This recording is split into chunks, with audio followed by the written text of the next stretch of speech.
Okay, good morning everyone. Students, please switch on your videos.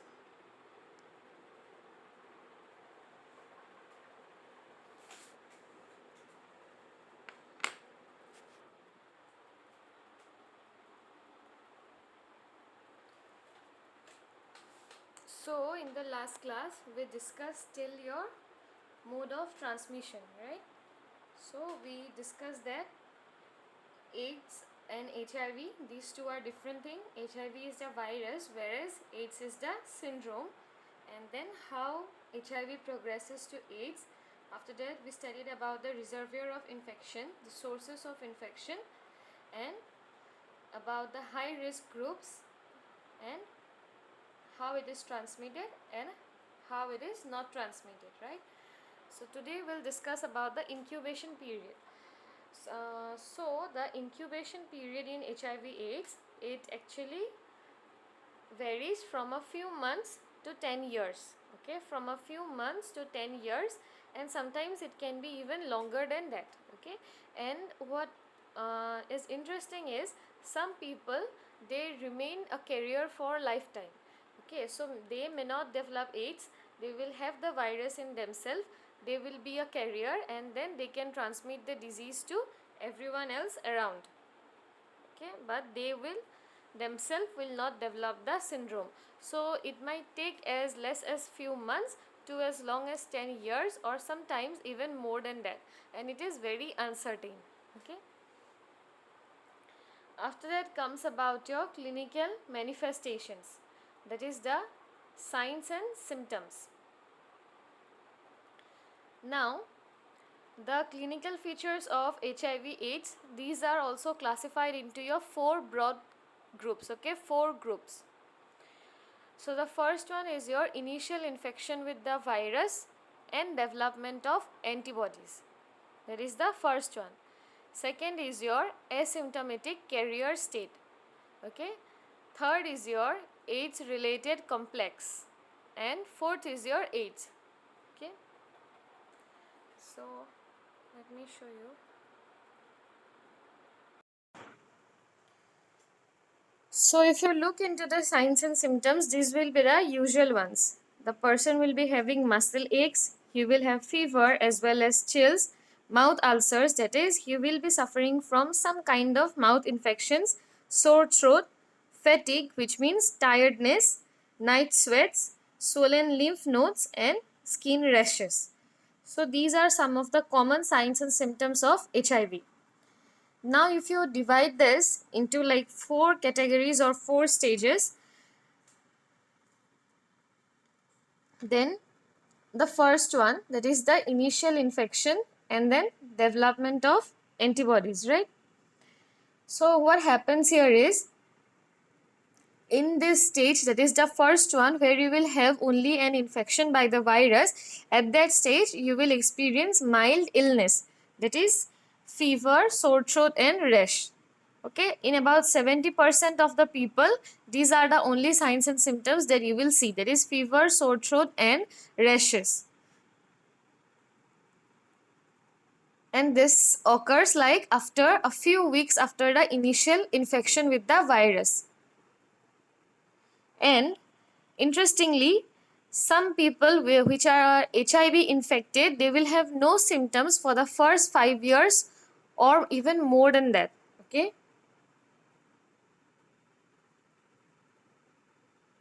getting me?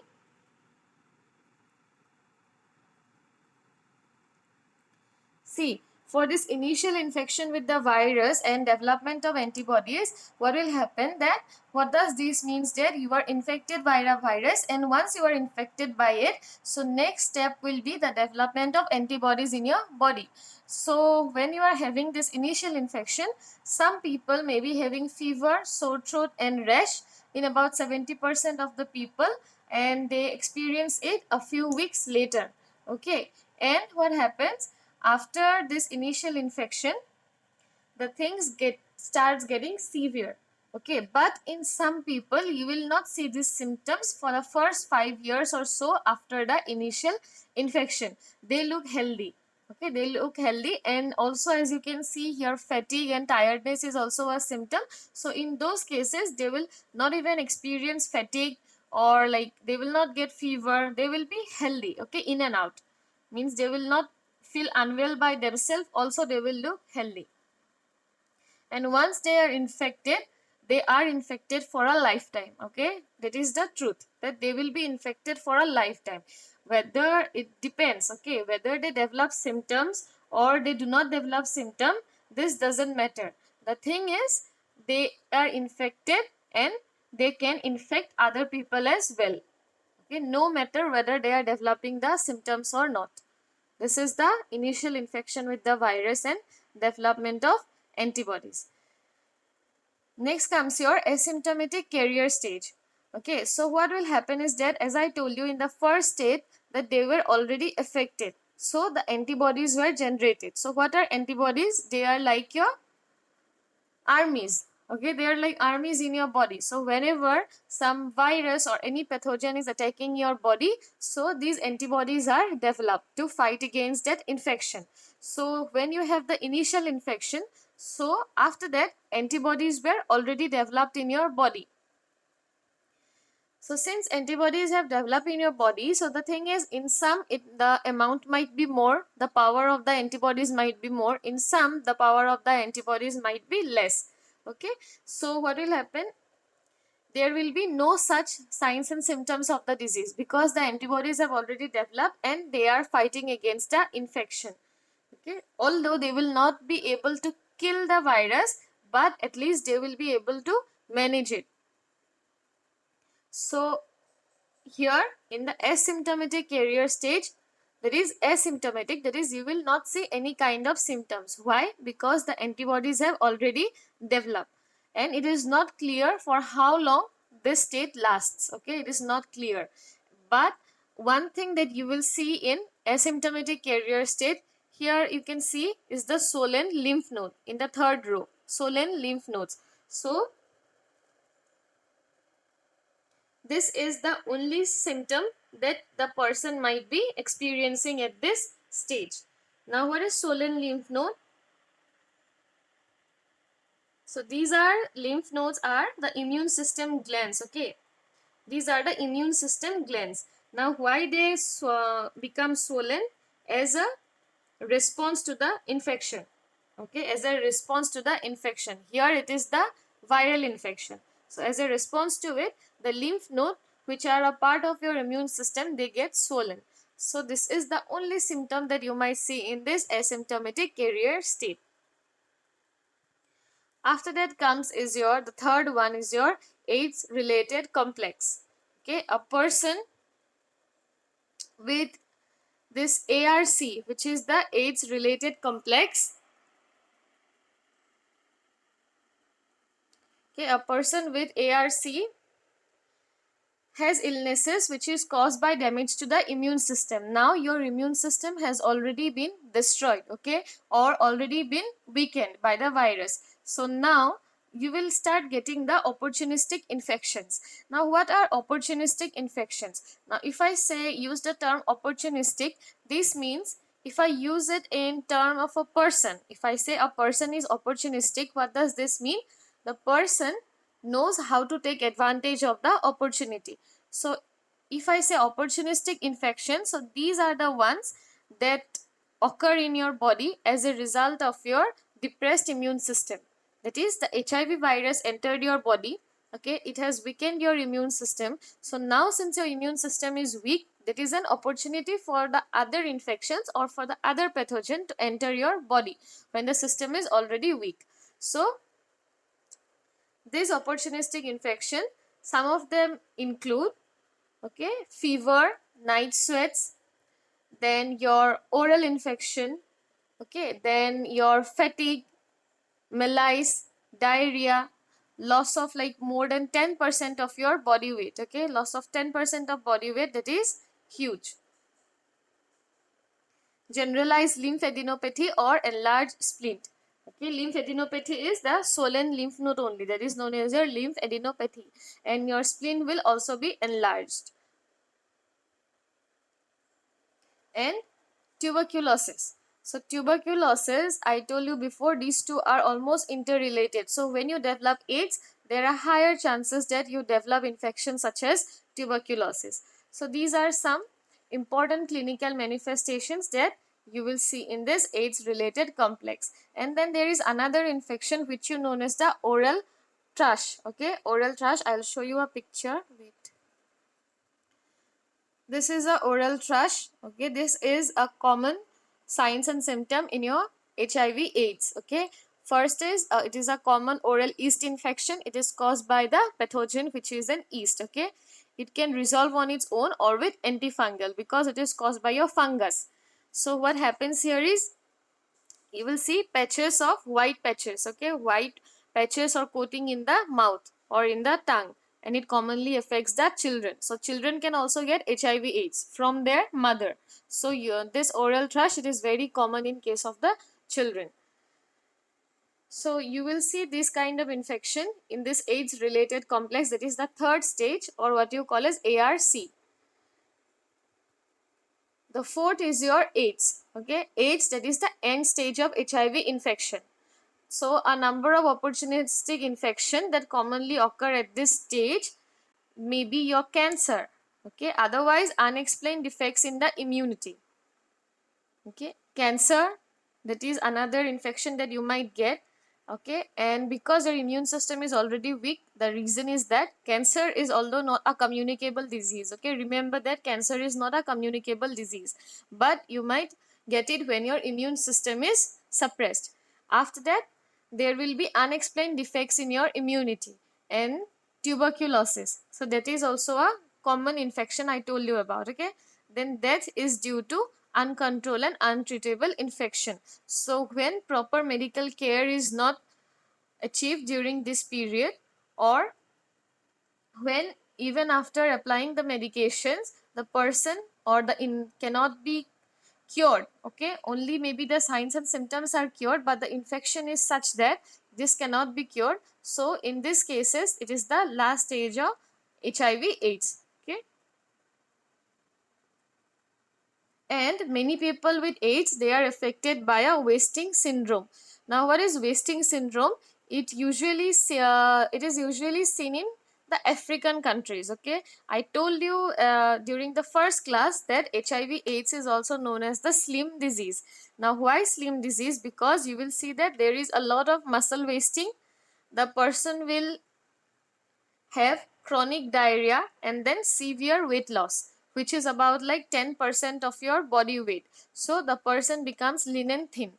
So this is known as your slim disease. And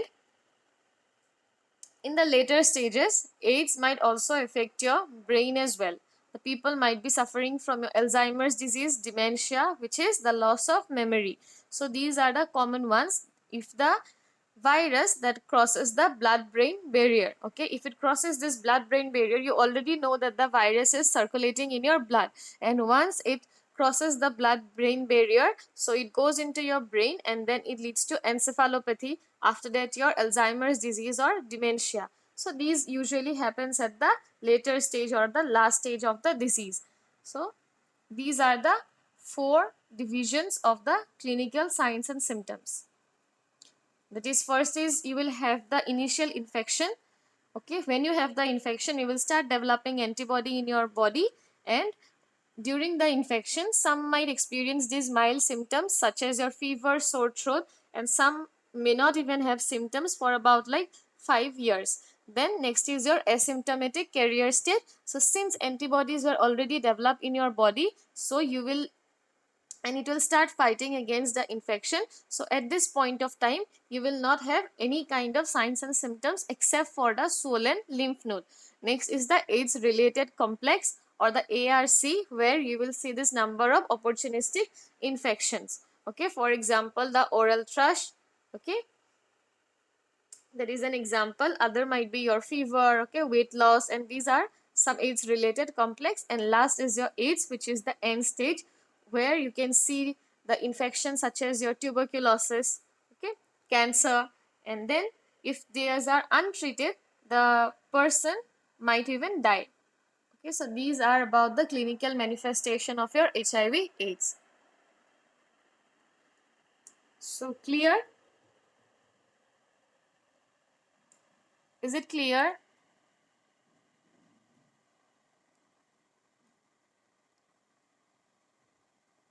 Yes, ma'am.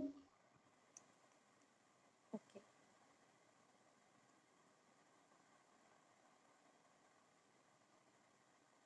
So I hope it is clear to all. And also in the last stage, this HIV virus, it might also affect your eye. Okay, the retina of your eye. It might get inflamed.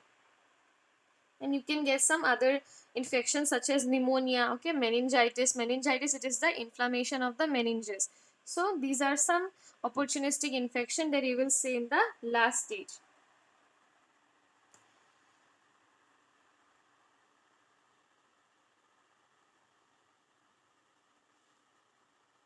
After that, there is a WHO staging. Okay, WHO staging of the disease, which stages the disease in case of the children.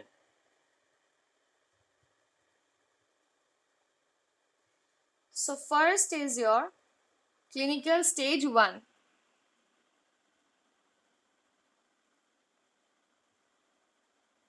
So why it has staged the disease in the children? Because in the adults you have already seen that there are these certain stages for the disease. Okay, so now in case of the children, as they might also have some kind of signs and symptoms, but these signs and symptoms will differ in case of the children. Okay, so WHO have divided the clinical stage into 3 groups or 3 stages. Okay, the stage 1, stage 2 and stage 3. The first stage, it is asymptomatic.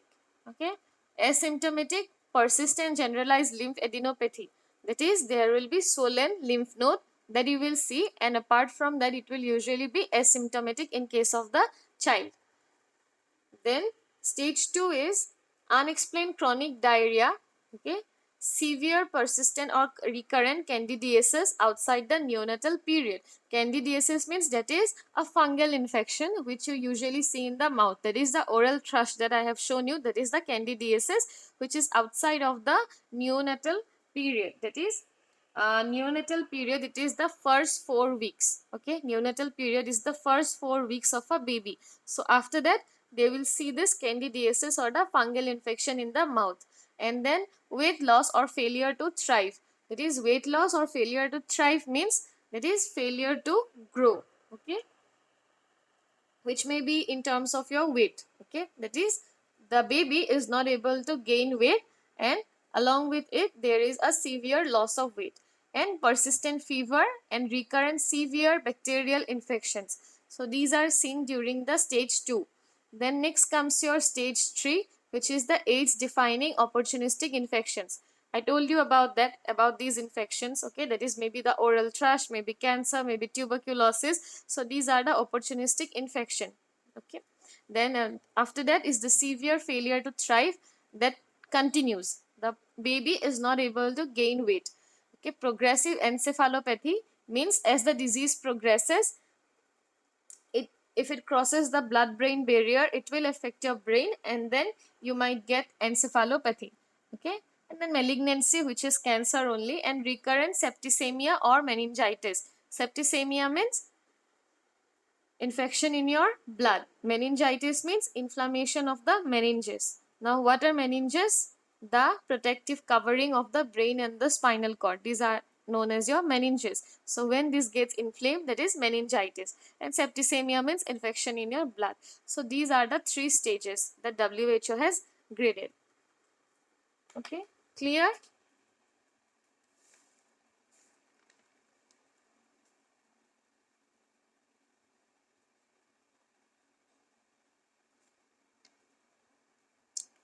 Clear everyone?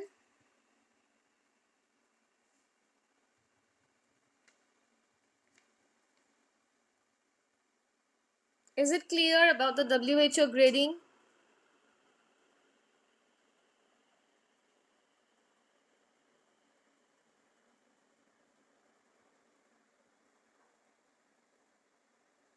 Yes, you can say yes or no. If not, then I'll repeat.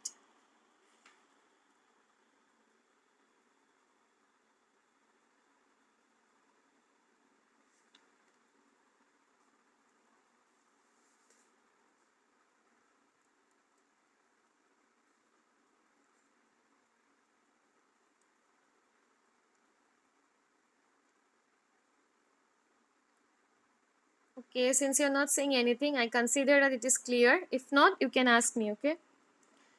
After that comes your diagnosis. So how will you diagnose AIDS? It is like under three broad headings, okay? You can divide that. Number one is your clinical manifestations. Okay, clinical manifestation, you will be quite sure from it whether you are having AIDS or not. But it is important that you get a confirmatory check. So for that you will go for lab diagnosis. In lab diagnosis, first you will go for a screening test. At first, a sensitive test is done to detect your HIV antibodies. First is the screening test, which is your ELISA. ELISA means enzyme linked immunosorbent assay. ELISA, I told about it before, okay? So that is your first screening test. After that, you will go for the confirmatory test. And the name of this confirmatory test is Western blot test. Western blot test, BLOT, blot. Western blot test. Okay, so these two tests are usually done for the confirmation of HIV AIDS, because the first one, that is your ELISA test, that might even give you some false results. So if it is positive, so next what we will go for is the confirmatory test with the Western blot test. And third is your virus isolation. So from the body fluids you isolate the virus and then they go for a culture report. That is your virus isolation. So this is about your diagnosis. The next point is your control of AIDS. Now this includes both the prevention and the treatment. Okay. So if you prevent AIDS and also if you are able to treat the infections along with the opportunistic infection, so in that way we can control AIDS. So under the control of AIDS you will have these two like included, that is the prevention and treatment. So there are four basic approaches for the control of AIDS. Okay, what are these basic approaches? Number one is your prevention. Number two is your antiretroviral treatment. Third is your specific prophylaxis. And fourth is your primary health care. So if we discuss them one by one, first is your prevention. So under prevention, you have education. That is, the people should be educated about what HIV/AIDS is, how it is transmitted, what measures we should take to prevent the spread, okay, and how it is not transmitted. Means it should not be considered as a taboo. The thing you need to know is it is also a disease, okay. We need to cure that, okay, and that is about the education. Then next comes your prevention of the blood-borne HIV transmission. So this also comes under your prevention only. So people who are in the high risk group, they should be urged to refrain from donating blood, body organs and any other tissues. Okay. That is, the people who are at a high risk of developing AIDS. I told you about the high risk groups. So these people who fall under the high risk group, they should not like go for blood donation or donation of the body organs, okay, and also the sperm donors, okay, they should also know that they are at a high risk, so they should refrain themselves from donating any kind of body organ or tissue. That is the prevention of blood-borne HIV transmission. Next comes your antiretroviral treatment. Now HIV virus is a retrovirus, okay, it is under the classification of retrovirus. So the treatment you will do against it will be your antiretroviral treatment, and at present there is no vaccine or such cure for the treatment of HIV infection. However, there are certain drugs that can suppress the infection itself, okay, rather than its complication. So what are these drugs? These drugs are also known as the drugs used for ART. ART, ART. Why ART? Because antiretroviral treatment. That is why they are known as the drugs which are used for ART. Now there are several such drugs. I'll give you the name later on, such as abacavir, okay, tenofovir. So there are several such drugs. I'll give you the names of these drugs. Okay, these are the antiretroviral drugs. That is, they help in like weakening the virus. Okay, there are no such treatment for like killing the virus, or there are no such vaccines developed yet, but at least they can make the virus weak. okay, so that the amount of infections are less. So this falls under your antiretroviral treatment. Then next comes your specific prophylaxis. So what is your specific prophylaxis? Specific prophylaxis means for prevention of manifestation of the clinical signs and symptoms. Okay, so for prevention of HIV AIDS or for prevention of like developing the other opportunistic infection, so because of that you start giving this specific prophylaxis to the person. Okay, then next is your primary health care. Now under primary health care, what will come under that is your counseling, okay, counseling, education, and the National AIDS Control Program. So why counseling? Because it is essential for preventing the transmission of HIV infection and providing psychological support to the affected person. So the person, he himself will be shattered sometimes, because many people, they even feel ashamed to say that they are experiencing these signs and symptoms, or they are having this AIDS syndrome. They themselves are ashamed of saying it. Okay, so a proper counseling is needed to provide psychological support to the affected person. And once the person comes to know that the person is affected, so the person, now he will be ashamed of himself. He will be, sometimes there are some people as such who even do not try to go out of their homes, because they will think that they are considered a taboo in the society. So proper psychological support is required, as well as proper education should be given to them, how it is transmitted and how they can prevent the transmission of this HIV infection. Also the National AIDS Control Program, okay, it was also undertaken. It was implemented to focus on prevention of HIV AIDS, of screening of the blood or the HIV, and testing of individual of the high risk behaviors. So these were under your National AIDS Control Program, that is proper screening, and if it is positive, the prevention of the spread of infection, and then testing of the individual who are at the high risk group. So when was this National AIDS Control Program developed? It was developed in the year 1992. Okay, and it works in association with your United Nations, WHO, and it provides financial support and practical support to the states, okay, and also the union territories, and implements and monitor the program. That is, it also helps the states and the countries with some fund for the treatment and prevention of the spread of this infection. So this is how your National AIDS Control Program, or your NACO, it is also known as your NACO, NACO. So this is how it works. And under your primary health care also, there will be certain measures such as about your mother's health, the child health, proper screening when a lady is pregnant, okay, and family planning and education. These are some important factors, okay, and that comes under your primary health care.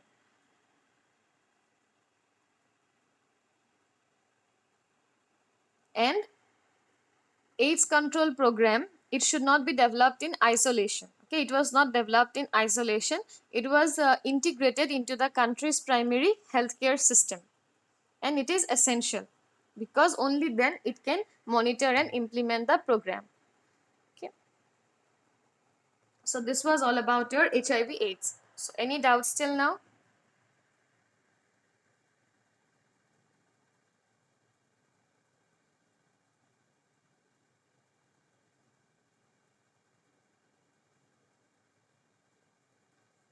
Yes, any doubts till now? Ma'am, the incubation part again, can you repeat? Okay, the incubation part, so it varies from a few months. Okay, few months, that is, in some people it might be showing symptoms as early as like your 4 or 5 months maybe. Okay, that is just, it is not certain for your HIV/AIDS. So some people might be experiencing symptoms within a period of few months, and some might be experiencing it like 10 years later. Okay, so the person will remain asymptomatic, but still the virus is present in his body. Okay, so the person will remain a carrier of the virus. So what do you mean by carrier is that he can transmit the disease to someone else. Okay, he might not be showing the signs and symptoms, but still he is able to transmit the infection to someone else, but he himself might be experiencing the symptoms maybe years later. Okay, it is considered within a period of few months to 10 years, but for some people it might be more than 10 years to show the signs and symptoms. So that is the incubation period. Clear?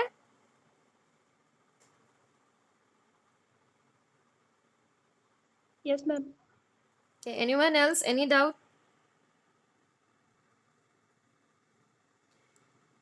Yes, this picture, it shows everything. How HIV is transmitted, how it is not transmitted. I explained it to you. Then currently there is no vaccine, and 75% of people with HIV, they know their status. Symptoms are muscle and joint pain, heat, weight loss, candidiasis, that is the infection of the oral cavity, rashes, nausea means the tendency to vomit, diarrhea, and frequent viral infection, that is the opportunistic infection. So these are the signs and symptoms. So this picture, it shows everything, how it is transmitted, how it is not transmitted. Currently there is no vaccine for HIV AIDS, and the signs and symptoms.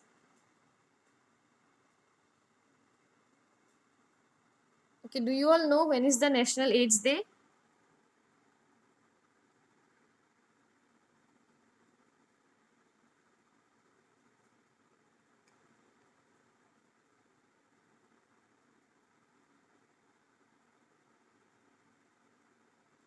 It is on 1st December.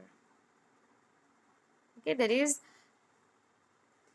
the day that we celebrate to create awareness against this disease.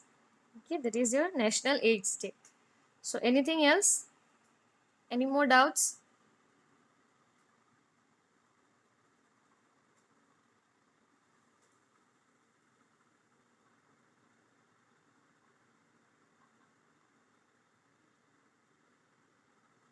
Okay, I think there are no such doubts. So if you have doubts, you can ask me. Okay, I'll give the notes tomorrow, like we'll dictate in the class, so you can write it down. So we do not have much syllabus left. It is almost done. So we'll dictate it tomorrow, and then you can write it down tomorrow. Okay. And then, do you want to ask something regarding the question paper of second sessional? Was there any doubt with any question?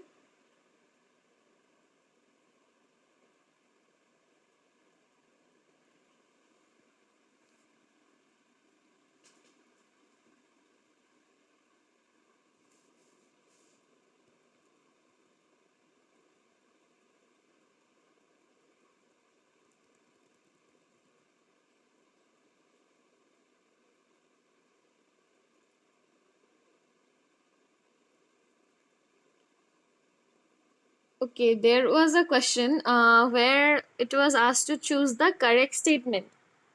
So the statements were as such: polio and smallpox have been eradicated. Polio is an eradicable disease. Polio is not an eradicable disease. And the last one was maybe all of the above. So the answer, most of the people, they said that it is polio and smallpox have been eradicated. But no. Okay, polio is an eradicable disease. Okay, that is, it has got the potential to get eradicated, but it has not been eradicated till now. And I explained it to you during the class that smallpox is the only disease that have been eradicated till now. So the first option, that is smallpox and polio have been eradicated, is wrong, because smallpox is the only disease that have been eradicated. Okay, smallpox is an eradicable disease. That is, it has the potential, it has the characteristic to be eradicated, but till now it has not been eradicated. Okay, so it is, polio is an eradicable disease. That is the correct answer. Okay, so I saw most of the wrong responses in that question, so I thought I should discuss this. Apart from that, any doubts?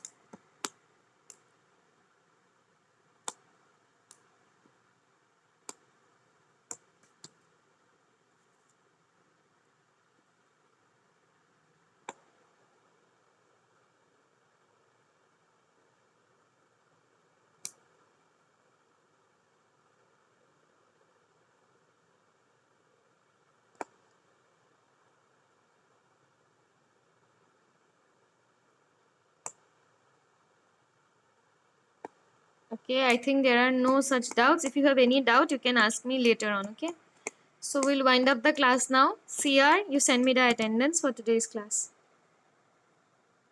If the CR is absent, any one of you can send me. Okay.